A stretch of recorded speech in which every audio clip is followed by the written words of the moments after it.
first, Sheriff, if you could just provide us with an update. Sure.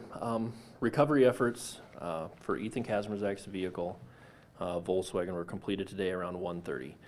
Ethan Kazmerzak and his vehicle have been missing since September 15th, 2013. The vehicle was recovered today by using divers from the Story County Sheriff's Office dive team. Ethan's 2006 Volkswagen was removed from a pond northwest of Hampton, Iowa. Investigation at the scene identified human remains in the car, which will be sent to the Iowa office of the State Medical Examiner's Office in Ankeny for identification. We want to give a special thank you for the diligent efforts of the Adventures with Purpose crew that resulted in the discovery of the car. Assisting today on scene were the Hampton Police Department, Iowa Division of Criminal Investigation, Franklin County Emergency Management, Butler County Emergency Management, Story County Sheriff's Office Dive Team, Franklin General Ambulance, Hampton Fire Department, and the Franklin County Medical Examiner's Office. Thank you so much. And for those of you joining in live, I do want to thank you for watching, and I also want to say the reason you're not hearing as clean of audio is because this microphone is connected to the camera. So we will give you a full update. I can recap later, but for now we're going to have the sheriff continue answering his questions and just see if you can hear him. And again, I'm sorry about the volume.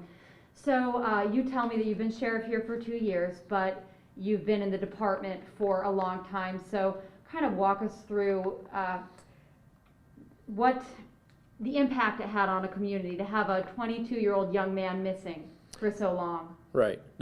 In a small community like this, in a well-known family, the entire community's heart went out to the efforts put towards Ethan's recovery and, the peace it brings to his family. It has been, I know somebody commented to me that last week, that the number of posters that are still up around the community 7 years later, and that kind of shows, the caring that the community did have to the family, and, we wanted his safe return or peace for them that he was, found. So, have you been in contact with the family today? I have been all day today. We were able to let them be on scene and kind of see the recovery efforts just in order to kind of give themselves closure and confirmation that it was Ethan's car, and we're just kind of waiting for identification. But they were able to give that, and I think that kind of gave them some peace and some understanding of the situation we were in. Obviously a very difficult time they're dealing with right now, and certainly your team as well. But you did mention a special thanks to the Adventures with Purpose YouTube team. This is a YouTube, it's a diving team that goes around and solves mysteries in different areas, and actually they're the ones who initially discovered the car? They did. Yesterday afternoon, they had been here a month ago and had searched some other ponds that we had searched initially 7 years ago. We had done some follow-up on some of the other ponds even as soon as just less than a year ago. This was a pond that was searched diligently and twice in 2013. These guys from Adventure with Purpose got in touch with the landowners and asked if they could take one last look, and they did. And about 2:30 yesterday afternoon, they called me and they had located a vehicle. So today continued the recovery efforts of Ethan's vehicle. So for those who don't understand sonar diving very well, I happen to fit into that category. How is it that a small body of water could be searched twice and not with professional agencies and not find a car? We discussed that a lot at length, and that's something that I wasn't directly involved with 7 years ago, but we talked a lot about the technology. 7 years ago, were they using 10-year-old technology? We don't know.